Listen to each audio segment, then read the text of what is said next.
Hello everyone, ये respiratory system का दूसरा लेक्चर है। इस लेक्चर में हम लोग ट्रैकिया के बारे में पढ़ेंगे। ठीक है, तो चलते अपने लेक्चर को स्टार्ट करते हैं। तो ट्रैकिया को और किस नाम से जाना जाता है? Wind pipe. विंड पाइप यानी ये गैसेस का एक्सचेंज करने में हेल्प करती है, इसलिए इसे विंड पाइप के नाम से जाना जाता है।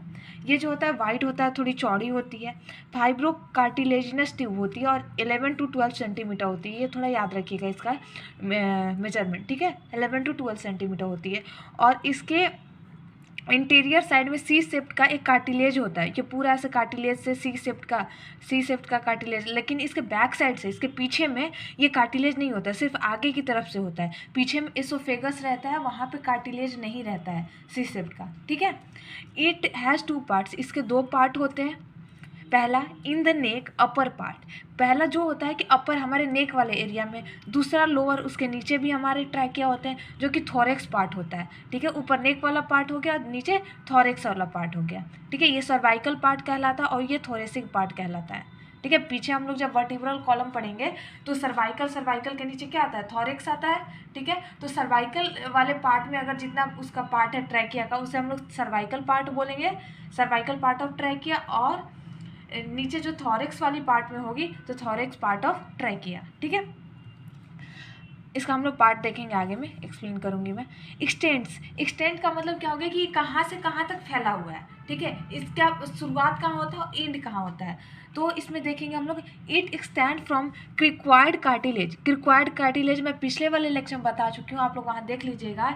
ये लैरिंग्स का सबसे निचला कार्टिलेज होता है। ठीक है, सबसे लोअर एंड पे ये कार्टिलेज होता है लैरिंग्स का। तो ये क्रिक्वायर्ड कार्टिलेज कहलाता है, जो कि C6 सर्वाइकल 6 वर्टिब्रा के पास होता है, सर्वाइकल 6 के पास। ठीक है, ये पीछे में हमारे बैक साइड में वर्टिब्री होती है ना, ये सारे वर्टिब्री, तो छठा वर्टिब्री 6 वर्टिब्री के पास, 6 सर्वाइकल वर्टिब्री के पास एक रिक्वायर्ड कार्टिलेज होता है और वहाँ से इसकी ट्रैकिया की शुरुआत होती है। वहाँ से क्या होती है? ट्रैकिया स्टार्ट होता है। ठीक है, और एंड कहाँ पे होता है? अस्टर्नल एंगल, नीचे में अस्टर्नम का एक लास्ट पॉइंट है, अस्टर्नम एंगल के पास इसका एंड होता है, जो कि थोरेसिक 5 या थोरेसिक 4 या फिर थोरेसिक 5 वर्टिब्री के पास, T4 या T5 वर्टिब्री के पास इसका एंड होता है। शुरुआत कहाँ से होता है? C6 सर्वाइकल 6 से शुरुआत होता है, अंत कहाँ होता है?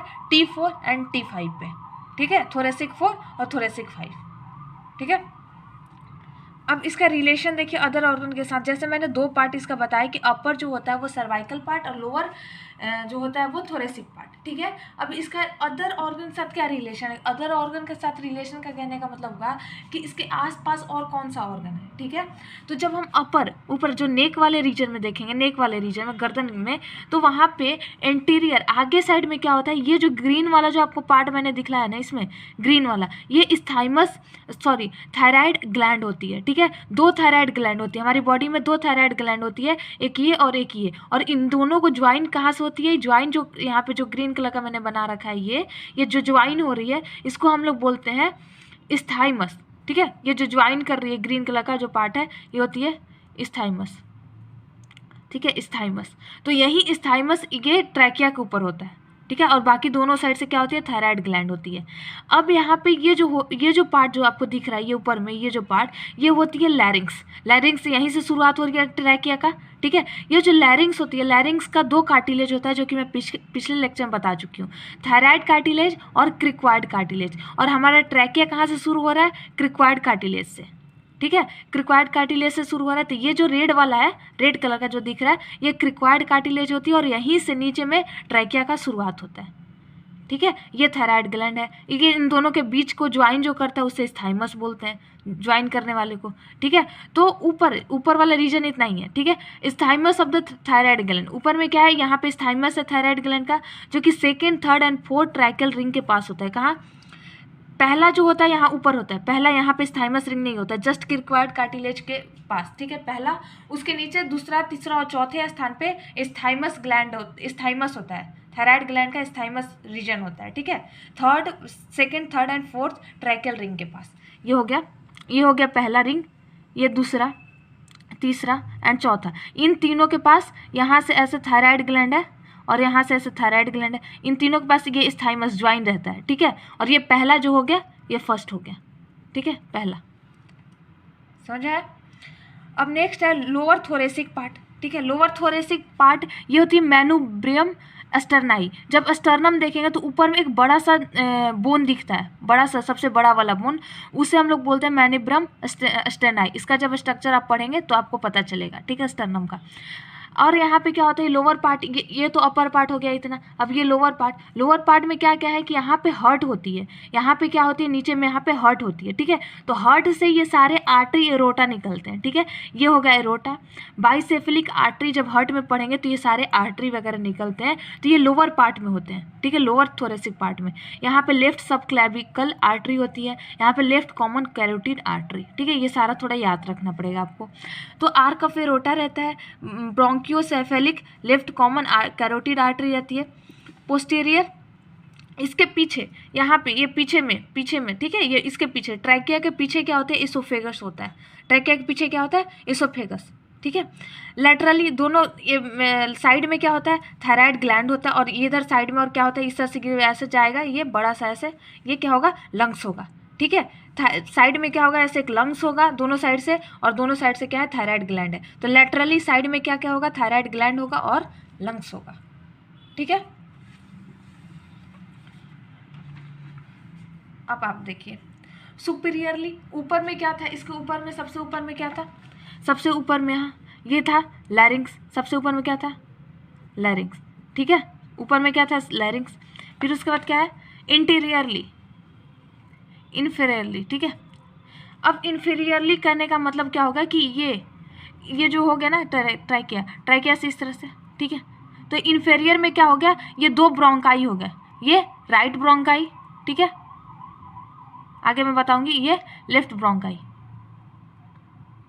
ठीक है। तो इन्फीरियरली क्या हो गया, साइड में क्या होगा, ब्रोंकाई हो गया नीचे की तरफ। ट्रैकिया के पोस्टेरियर ऊपर, सुपीरियर ऊपर हो गया, सॉरी सुपीरियर ऊपर में क्या हो गया, ट्रैकिया के ऊपर में क्या होता है, लैरिंग्स होता है। इन्फीरियर यानी नीचे में क्या होता है, नीचे में ट्रैकिया दो पार्ट में डिवाइड हो जाता है, राइट ब्रोंकाई और लेफ्ट ब्रोंकाई में, ठीक है, नीचे में डिवाइड हो जाता है। अब आती है हिस्टोलॉजी ऑफ ट्रैकिया का हिस्टोलॉजी, यानी इसकी टिश्यूज के बारे में पढ़ते हैं हम, ठीक है। तो ये इसमें क्या होता है, 16 से 20 सी शेप्ड कार्टिलेजिनस रिंग होते हैं। अभी मैंने बताया कि सेकेंड, थर्ड और फोर्थ में क्या होता है, स्थाइमस होता है, उसी तरह 16 से 20 इस तरह से सी शेप्ड ये रिंग होते हैं, ठीक है। वो किस चीज़ का बना होता है, हेलाइन कार्टिलेज का, ठीक है, याद रखिएगा। म्यूकस मेम्ब्रेन, इसके अंदर म्यूकस मेम्ब्रेन होते हैं ट्रैकिया के अंदर, उसका जो सेल होता है pseudo stratified ciliary columnar epithelium, ठीक है। इसके अंदर कौन सा इपिथेलियम होता है, ट्रैकिया के अंदर pseudo stratified ciliated columnar epithelium, ठीक है, याद रखिएगा। अब एक इसमें देखते हैं कैरिना, ठीक है। कैरिना एक इंपॉर्टेंट चीज़ है। तो कैरिना क्या होता है, लास्ट ट्रैकियल रिंग, ये जो लास्ट में जो ट्रैकियल रिंग दिख रहा है ना, ये होती है कैरिना। कैरिना जो होता है थिक होता है, ब्रॉड होता है, देख रहे हैं कि ये चौड़ा भी है और मोटा भी है। Lower border hook like structure, नीचे में आप देख रहे हैं कि एक हुक लाइक स्ट्रक्चर है, ठीक है। कर्व, नीचे की तरफ कर्व होता है, बैकवर्ड पीछे की तरफ से भी एक कर्व होता है, इस वजह से इसको हम लोग कैरिना बोलते हैं, ठीक है। ये नीचे की तरफ झुका हुआ रहता है, curve like hook like structure रहता है, इसलिए इसे कैरिना बोलते हैं। Mucous membrane of this part extremely sensitive, इस पार्ट की जो कैरिना है इसके अंदर भी म्यूकस मेम्ब्रेन होगा तो बहुत ज़्यादा हाईली सेंसिटिव होता है, ठीक है। हाईली सेंसिटिव कहने का मतलब कि वहाँ पे किसी तरह का डस्ट पार्टिकल आएगा, या फिर हम पानी पी रहे हैं, पानी कई बार ट्रैकिया में चला जाता है, कुछ खाने की पार्टिकल्स चली जाती है, ठीक है। तो उस टाइम ये क्या करता है, वहाँ पे बहुत सेंसिटिव म्यूकस मेम्ब्रेन होते हैं जो क्या करते हैं, कफ रिफ्लेक्सेस प्रोड्यूस करने लगते हैं, क्योंकि यहाँ से जब भी चीज़ें अंदर जा रही है तो यहाँ पे जाके थोड़ी देर के लिए रुकती है, क्योंकि ये नीचे डाउनवर्ड की तरफ ये क्या है, हुक लाइक स्ट्रक्चर है, तो यहाँ पे जाके स्टोर हो जाती है। तो यहाँ का जो म्यूकोसा मेम्ब्रेन है वो बहुत सेंसिटिव होता है, और सेंसिटिव होने की वजह से वहाँ पे कफ रिफ्लेक्सेस प्रोड्यूस होने लगते हैं, और वो कफ रिफ्लेक्सेस क्या करते हैं कि जो भी हम पार्टिकल लिए अनवांटेड पार्टिकल उसको थ्रो आउट कराने में हेल्प करते हैं, बाहर निकालने में हेल्प करते हैं। हम लोग को होता है ना, पानी वानी चला जाता है, खांसना शुरू कर देते हैं, या फिर धूल वगैरह चला जाता है तो खांसना शुरू कर देते हैं, ठीक है। अब यहाँ एक नोट डाल के एक चीज़ देख लीजिए, और ड्यूरिंग इंडोस्कोपी, जब इंडोस्कोपी या फिर ब्रोंकोस्कोपी होती है, लंग्स डिजीज वगैरह को चेक करने के लिए डॉक्टर करता है, तो सर्जन इस वाले एरिया को, जो कैरिना वाला एरिया है, इसको जरूर मतलब विजुअलाइज करता है। क्यों? क्योंकि इस एरिया से उसे इन्फेक्शन वगैरह के बारे में पता चल सकता है, क्योंकि यहाँ पे आके बैक्टीरिया वगैरह स्टोर हो जाते हैं। ठीक है, तो इस वाले पार्ट को वो विजुअलाइज जरूर करता है सर्जन। ठीक है, अब नेक्स्ट है अप्लाइड एनाटॉमी। अब आप लोग हॉस्पिटल वगैरह जाते होंगे, मतलब जो नर्सिंग स्टूडेंट है या मेडिकल स्टूडेंट, तो वो हॉस्पिटल वगैरह जाते हैं, तो वहाँ पे वो एनाटॉमी देखेंगे ट्रैकिया का। ठीक है, उससे रिलेटेड कुछ मतलब क्लिनिकल चीज़ मैं बता रही हूँ। ट्रैकोस्टमी ट्यूब लगी होती है बहुत सारे पेशेंट को, आप देखेंगे। तो ट्रैकियो मतलब क्या होगा? ट्रैकिया ऑस्टमा मतलब क्या होता है? होल, यानी ट्रैकिया में जब होल किया जाता है, उसमें छेद किया जाता है। ठीक है, वो क्यों किया जाता है? वो क्लिनिकल पर्पस से, किसी बीमारी को ठीक करने के लिए, या फिर कफ वगैरह जम जाता है हमारे ट्रैकिया में, जहाँ से हम सांस आसानी से नहीं ले पाते हैं, तो उस कफ वगैरह को निकालने के लिए, सक्शनिंग करने के लिए ट्रैकोस्टमी डाली जाती है। ठीक है, इमरजेंसी सर्जरी होती है, इमरजेंसी कंडीशन में किया जाता है। ठीक है, जस्ट बिलो द स्थाइमस। अब हम लोग यहाँ क्या देख रहे थे? स्थाइमस के जस्ट नीचे में, यहाँ हम देखिए, ये जो स्थाइमस हो गया, स्थाइमस के यहाँ पे जस्ट बीच नीचे, यहाँ पे इसको होल किया जाता है, यहाँ पे होल किया जाता है। ठीक है, नेक वाले रीजन में स्थाइमस के जस्ट नीचे, ठीक है, यहाँ पे होल किया जाता है। तो अब यहाँ पे क्या है कि just below the isthmus of thyroid, वहाँ पे होल किया जाता है। और इसका मकसद क्या रहता है? To relieve the obstruction of the trachea respiratory, मतलब ट्रैकिया में किसी तरह का ऑब्स्ट्रक्शन हो रखा है, उसको रिलीफ करने के लिए यहाँ पे होल करके उन चीज़ों को निकालने के लिए की जाती है। सर्जरी पर्पस के लिए भी की जाती है, और या फिर कफ वगैरह को बाहर निकालने के लिए। ठीक है, अब हम लोग आगे देखते हैं ट्रैकियोब्रोंकियल ट्री। ठीक है, कई बार मतलब हमें कन्फ्यूजन होती है कि ट्रैकिया के बाद आता है primary bronchus, secondary bronchus, tertiary bronchus. ठीक है, इन सब में कन्फ्यूजन होता है। ठीक है, तो अभी हम फिगर से समझेंगे। ठीक है, ये पहला क्या हो गया? ट्रैकिया को दो पार्ट में डिवाइड करते हैं, प्राइमरी ब्रोंकस, फिर वो प्राइमरी ब्रोंकस फर्दर दो पार्ट में डिवाइड होता है, तो उससे हम लोग बोलते हैं सेकेंडरी ब्रोंकस। जब सेकेंडरी ब्रोंकस जो होता है, ये सेकेंडरी ब्रोंकस हो गया, ये फर्दर डिवाइड होता है तो कहलाता है टर्शियरी ब्रोंकस। फिर फाइनली एक और डिवीजन होती है जिसको हम लोग बोलते हैं टर्मिनली ब्रोंकस। उसके बाद नीचे इस तरह से ब्रोंक्यूल्स ही है, ब्रोंकस का ही पार्ट है, वहाँ पे इस तरह से छोटे छोटे बबल्स लाइक मतलब ऐसे उभार बन जाते हैं, जो कि रेस्पिरेशन में हेल्प करते हैं, यानी यहाँ पे गैसेज का एक्सचेंज होता है। ठीक है, रेस्पिरेटरी ब्रोंकस। फिर नीचे में आते हैं हम, एल्वोलाई आ जाती है, जिसको एल्व्यूलर सैक के भी नाम से जानते हैं, या फिर एक जो ये स्ट्रक्चर दिख रही है इसको वन एल्वेलस बोलते हैं, एल्वोलाई। ठीक है, एक एल्वोलाई। फिर यहाँ पे ये जो डक्ट दिख रही है, एल्वोलाइलर डक्ट, एल्व्यूलर डक्ट इसे बोलते हैं। ठीक है, ये पूरा ये डायग्राम होती है। ठीक है, तो अब इधर देखेंगे, there the air passage between trachea and alveoli, trachea और एल्वोलाई के बीच में जो एयर पैसेज है उसको 23 जनरेशन में डिवाइड किया गया है। ठीक है, एक साइंटिस्ट थे, स्विस के एनाटॉमिस्ट थे विबल, उन्होंने 23rd जनरेशन तक डिवाइड किया उसको। ठीक है, अब इस 23rd जनरेशन यानी 23 पार्ट में डिवाइड कर दिया, ट्रैकिया से लेकर और एल्वोलाई तक। ठीक है, 23 पार्ट में। उन 23 पार्ट में क्या क्या चीज़ होती है? पहला होता है कंडक्टिंग जोन और रेस्पिरेटरी जोन। कंडक्टिंग जोन में 16 जनरेशन आते हैं। ठीक है, कंडक्टिव जोन में 16 जनरेशन। इसमें क्या कहता है? ट्रैकिया, प्राइमरी, सेकेंडरी, टर्शियरी और टर्मिनल ब्रोंकस। ठीक है, कंडक्टिंग जोन होता है कि सिर्फ वहाँ पे एयर पास होगा। ठीक है, वहाँ पे एक्सचेंज नहीं होगा, CO2 O2 का एक्सचेंज नहीं होगा, वहाँ सिर्फ हवा आएगी और जाएगी, पाइप लाइक स्ट्रक्चर होगा। ठीक है, नो गैसेज एक्सचेंज, वहाँ पे किसी तरह का कोई गैसेज एक्सचेंज नहीं होता है। इसमें क्या क्या चीज़ आती है? Trachea, primary, secondary, terminal. ठीक है, रेस्पिरेटरी जोन जहाँ पे 7 जनरेशन होती है इसमें, ये रेस्पिरेटरी ब्रोंक्यूल्स, एल्वुलर सैक, ठीक है, एल्वुलर डक्ट, ये 3 चीज़ें होती है इसमें। अब यहाँ पे इन तीनों में क्या होता है? गैसेज का एक्सचेंज होता है, यानी O2 अंदर आएगा, ठीक है, और CO2 बाहर जाएगा, इस तरह का यहाँ पे गैसेज एक्सचेंज होता है। ठीक है, तो इसको 23rd जनरेशन में, इससे कंफ्यूज मत होगिएगा, कभी आपको इस टाइप का क्वेश्चन मिले तो जनरेशन क्या हो गया यहाँ पे। ठीक है, अब हम लोग देखते हैं एल्वोलाई। ठीक है, एल्वोलाई के बारे में, एल्वोलाई का स्ट्रक्चर वगैरह पढ़ेंगे। तो एल्वलाई जो होती है एक पाउच लाइक स्ट्रक्चर होती है, एक इस तरह से पाउच लाइक एल्वलाई स्ट्रक्चर होती है, ठीक है, lined by layer of simple squamous epithelium, ठीक है, स्क्वेमस इपिथेलियम। ये स्क्वेमस इपिथेलियम से ये लाइन होती है, इस तरह से स्क्वेमस इपिथेलियम इसके ऊपर रहते हैं। कैपिलरी नेटवर्क, इसके नीचे ये सारे कैपिलरी लगे होते हैं, इसके चारों तरफ कैपिलरी लगे होते हैं। तो कैपिलरी यानी ब्लड वेसल्स होती हैं यहाँ पे। अब इसका लेयर देखते हैं, ये हो गया एल्वोलाई, क्या हो गया, एल्वियोलाई हो गया, ठीक है, और ये क्या हो गया कैपिलरी, ठीक है। तो एल्वोलाई के अंदर कौन सा स्क्वेमस इपिथेलियम और ब्लड वेसल के अंदर कौन सा इंडोथेलियम होता है, ठीक है, और इसके बीच में बेसमेंट मेम्ब्रेन होता है, 2 बेसमेंट मेम्ब्रेन होता है, ठीक है, 2 लेयर ऑफ बेसमेंट मेम्ब्रेन होता है, 2 लेयर, और ये 2 लेयर ऑफ बेसमेंट मेम्ब्रेन जो होता है फ्यूज हो जाता है ताकि वो रिड्यूस बैरियर, ये एक तरीके से बैरियर का काम करता है हवा को अंदर बाहर ले जाने में, ठीक है। तो इस बैरियर को कम करने के लिए ये दोनों जो लेयर होते हैं बेसमेंट मेम्ब्रेन का वो आपस में फ्यूज कर जाते हैं, ठीक है, आपस में फ्यूज कर जाते हैं। तो ये हो गया इनका लेयर। अब हम लोग देखते हैं कि एल्वोलाई के अंदर 3 तरह का सेल होता है, 3 टाइप्स ऑफ सेल होते हैं, ठीक है। There are 3 types of alveolar cell होते हैं जो जिसमें type 1, type 2 and type 3। Type 1 ये जो स्ट्रक्चर आप देख रहे हैं, ये जो बीच में दिख रहा है ना, इसमें स्क्वेमस सेल भरे पड़े रहते हैं, इसमें बहुत सारे स्क्वेमस सेल होते हैं, ये सारे स्क्वेमस सेल हैं, ठीक है। तो ये कहलाता है टाइप 1 जो कि उसका स्ट्रक्चर प्रोवाइड करता है, क्या करता है, स्ट्रक्चर प्रोवाइड करता है, ठीक है।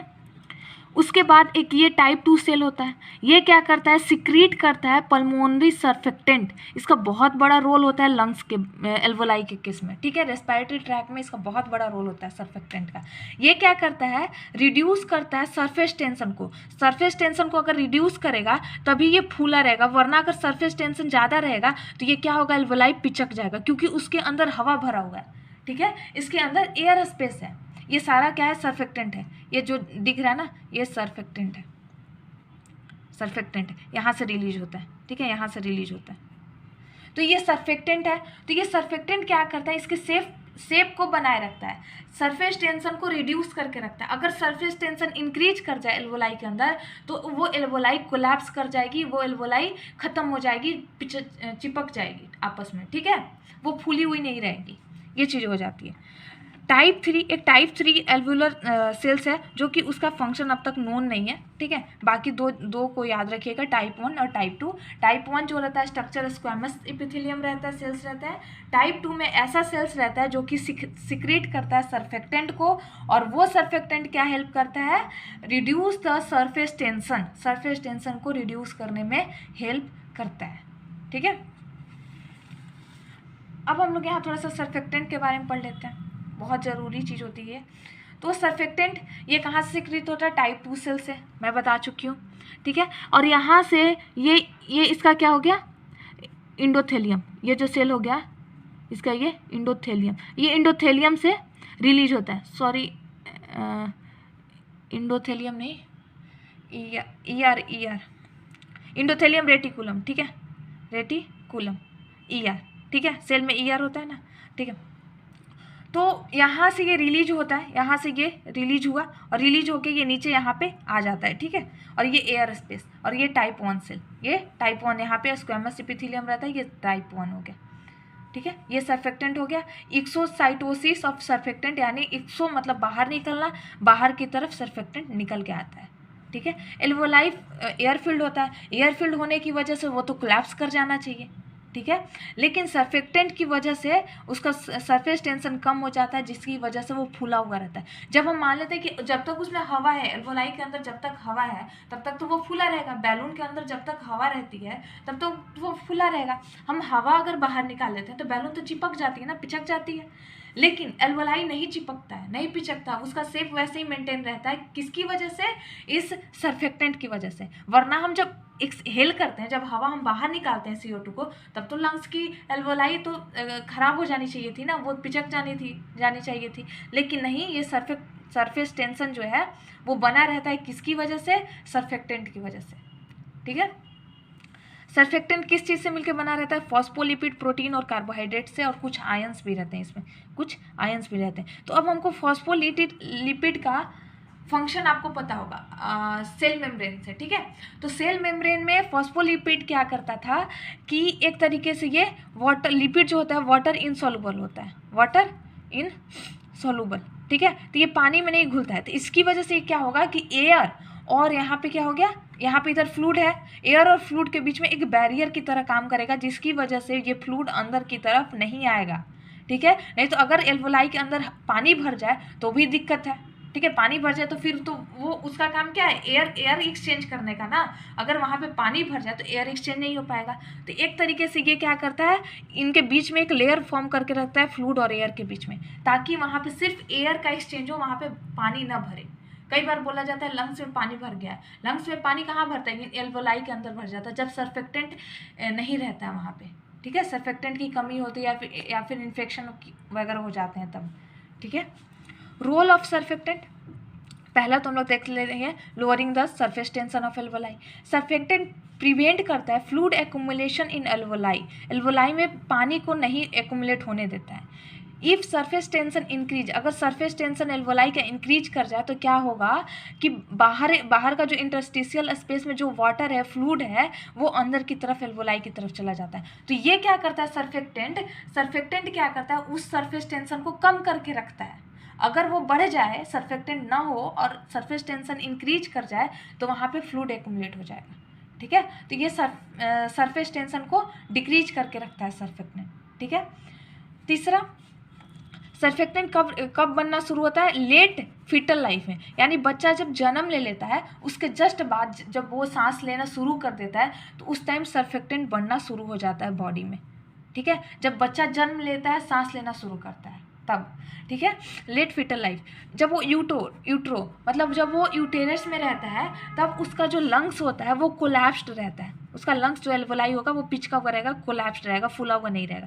लेकिन जैसे ही वो जन्म लेता है और जब वो इंस्पायर करना शुरू कर देता है, ठीक है, तो उसका लंग्स जो होगा वो एक्सपैंड करना शुरू कर देगा, एल्वोलाई जो होगा वो एक्सपैंड करना शुरू कर देगा, और उसी दौरान सर्फेक्टेंट का बनना शुरू हो जाता है। और जब सर्फेक्टेंट एक बार बन जाता है तो वो लंग्स को कोलैप्स होने से बचाता है, फिर उसके बाद एल्वोलाई को कोलैप्स होने से बचाता है, ठीक है, कोलैप्स नहीं होने देता है। तो आई थिंक आपको ये लेक्चर और नोट्स पसंद आई होगी। तो अगर आपको ये लेक्चर और नोट्स पसंद आई होगी तो प्लीज़ चैनल को लाइक एंड सब्सक्राइब करें। आपके सब्सक्राइब करने से मुझे मोटिवेशन मिलेगी आगे के लेक्चर्स बनाने में, ठीक है। तो अभी इसका नेक्स्ट में हम लोग लंग्स के बारे में पढ़ेंगे। तो प्लीज़ थैंक यू, चैनल को लाइक एंड सब्सक्राइब करें, शेयर करें। Thank you.